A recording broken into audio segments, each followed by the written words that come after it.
Sometimes a single sentence is enough to sever an entire family. My name is Ryan Carter, and I never imagined that moment would come from the very person who raised me. Don't ever come back here again, you ungrateful fool. That was what my father shouted before hanging up. I had only asked one simple question. Why was I suddenly responsible for a debt that had nothing to do with me? I expected a reasonable explanation. Instead, I received a command delivered as if I owed them my entire existence. They called it an important task, something the family needed me to handle immediately. A few hours later, the truth came out through a misplaced screenshot. There was no task. It was nothing but a $60,000 gambling debt. When I said, "Fine, remember your words today," I meant every part of it. I did not realize how quickly everything would unravel the moment I stepped back. I had long suspected their anger stemmed from fear of losing a financial lifeline rather than any genuine disappointment. I had managed crises for years, and once I stopped, the problems they had hidden finally surfaced. 2 weeks later, every automatic payment tied to them was canceled, and the calls began and stopped. I responded with only one question. Forgot what you said that day? If you want to know what happened when I finally stopped rescuing them, stay with me until the end. Because what unfolded was nothing like what my family expected before everything eventually fell apart. My family moved through life in a warped rhythm that none of us questioned because it felt normal. I learned to fend for myself early, long before I finished school, while my brother Mason moved with an ease that came from never being forced to face consequences.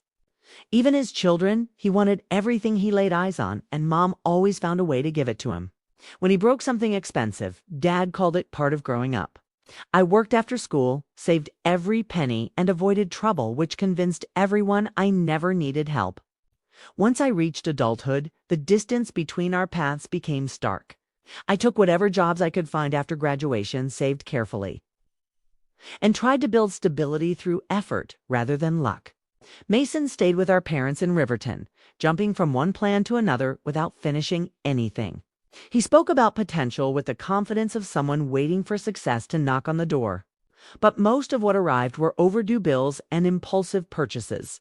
Mom defended him with loyalty that seemed admirable until you realized it was covering patterns he refused to change. She insisted he was under pressure or misunderstood whenever anyone questioned his choices. Dad responded differently, but still protected him. He believed Mason was close to some breakthrough, even though no evidence existed. Whenever I voiced concern, Dad told me to be patient and avoid judging my brother.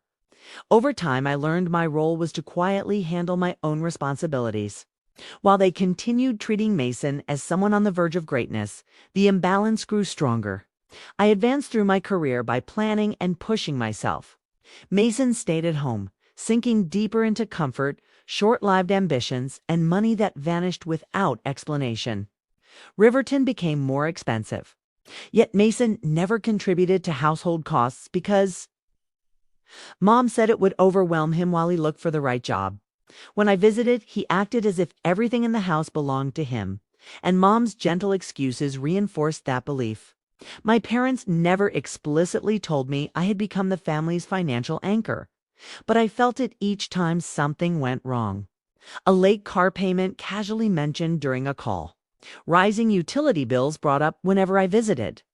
They didn't pressure me outright, but each hint pushed me to step in. Helping seemed easier than witnessing panic.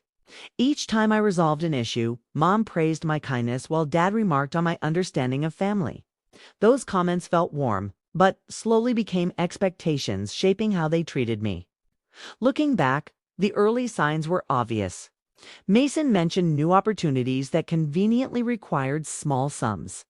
Mom defended him with the same lines repeated for years. Dad ignored inconsistencies because admitting the truth meant acknowledging years of enabling. I noticed the pattern but convinced myself it was better to stay out of it. Questioning anything created tension, and I believed letting them manage their own issues preserved peace. Still, the atmosphere told a clearer story than words. The expectation that I would catch every falling piece grew heavier. Mason floated freely. My parents shielded him from reality, and I filled the gaps without realizing how much I carried. I never imagined the reach of this imbalance until it finally broke. One summer morning, Mason called with an urgent tone I had learned to recognize long before. I had just sat at my desk when the phone buzzed. His insistence made it clear he expected me to drop everything. The moment I answered, he said he needed money for a big task that could not wait. His confidence sounded rehearsed, as if pressure and familiarity would make me surrender before I knew what I was agreeing to. I asked what the task involved, but he avoided direct answers. He insisted it was something our family needed to handle quickly, talking as if I already knew why.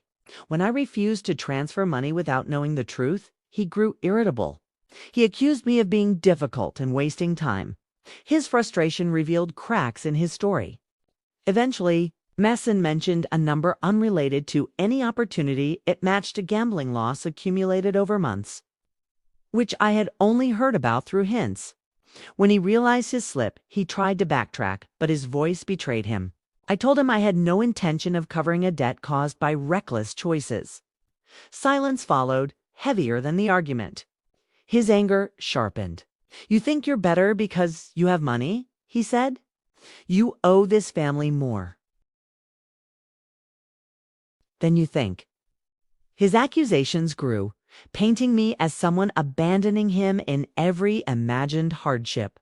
I reminded him responsibility means acknowledging consequences, not shifting them. The more reason I showed, the louder he became, as if volume could substitute for accountability.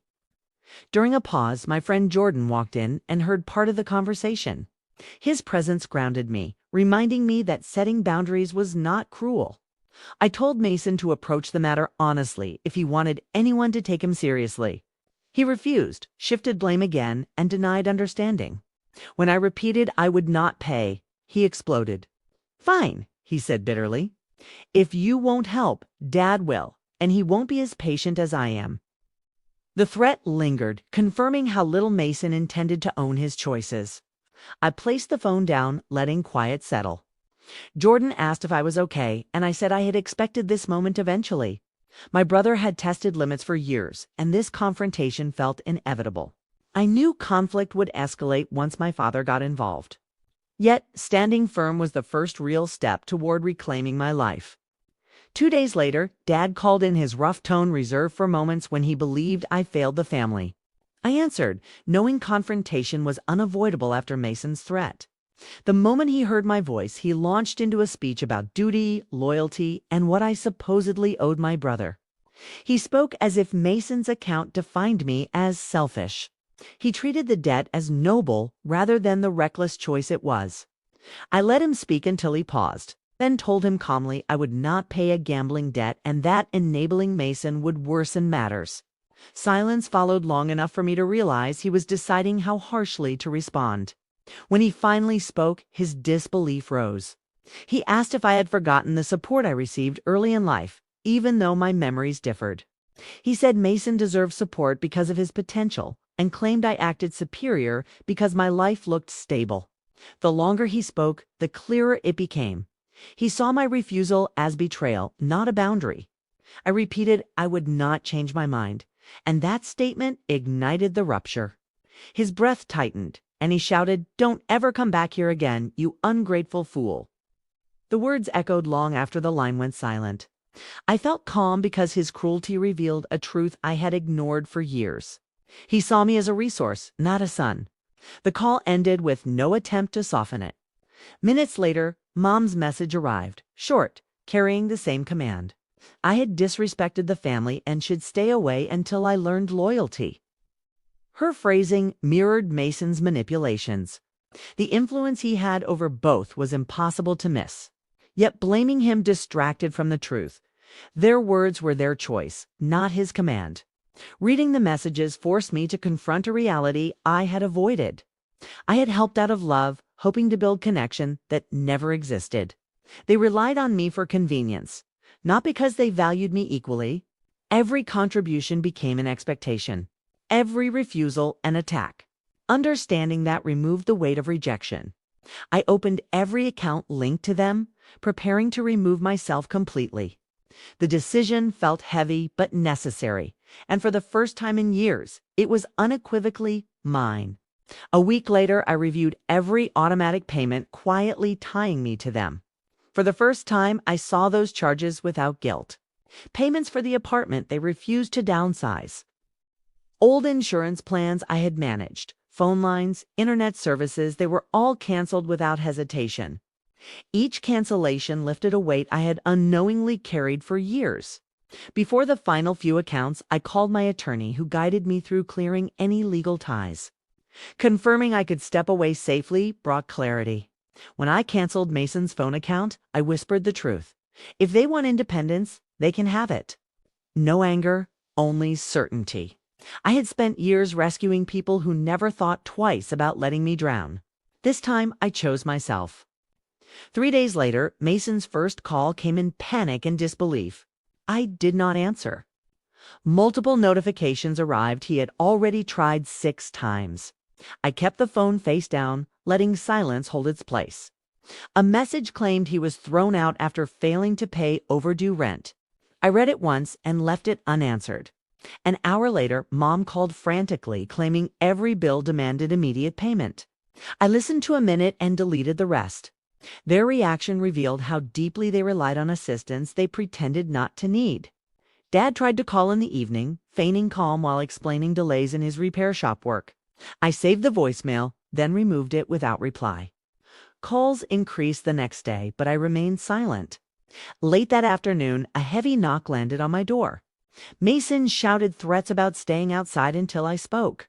I let the anger pass without reacting. Eventually, he left in frustration. Calls and messages continued, but their urgency now carried a different weight. Mason faced the consequences of his own choices. Mom sounded lost. Dad lacked authority. Each faced the fallout of a dependency they refused to admit. I listened to none of it because the choice had been made. 1 month later, Dad appeared at my door, balancing wounded pride and desperation. He tried to reclaim authority, speaking urgently. "We need you to bring things back to normal." Mom followed, visibly shaken. Tears filled her eyes. "I cannot live like this anymore," she whispered. "Everything is falling apart." I remained silent. Dad continued. "Open the accounts again. Cover the bills. Do what you used to do. Mason wants to apologize." Mason stepped forward, attempting remorse that collapsed under frustration. His eyes asked for rescue, but refused accountability. "I did nothing more than follow the choices each of you made," I said calmly. "You wanted independence. You wanted control. You wanted to decide how I fit. Now you are living within the boundaries you set." Mom's shoulders collapsed. Dad's jaw tightened. Mason looked away. The truth cut deeper than anger. I waited, giving them silence to understand I would not return to the role they demanded. Later, updates about Mason surfaced. He now worked long shifts, carrying crates for minimal patha, only positions willing to overlook his broken record. His debts became his responsibility. Dad's repair shop closed due to overdue invoices, and Mom sold sentimental jewelry to cover bills. I no longer maintained contact. After our final encounter, I changed my number and closed remaining channels. The quiet shaped the first real stability I had experienced in years, and that peace affirmed every step I took. People accustomed to sacrifices begin to feel entitled. Gratitude becomes irrelevant. When you stop catering to what they refuse to face, their anger shows the truth of your relationship. Protecting yourself is survival. Letting go is often the only way to see clearly. If you've stayed with my story, thank you. Your presence reminds me that voices matter even when families try to silence them. I would love to hear your thoughts, especially if you've faced similar crossroads or found strength after stepping away from people who demanded too much. Share what resonates or what you might have done differently. Your perspective could give someone clarity.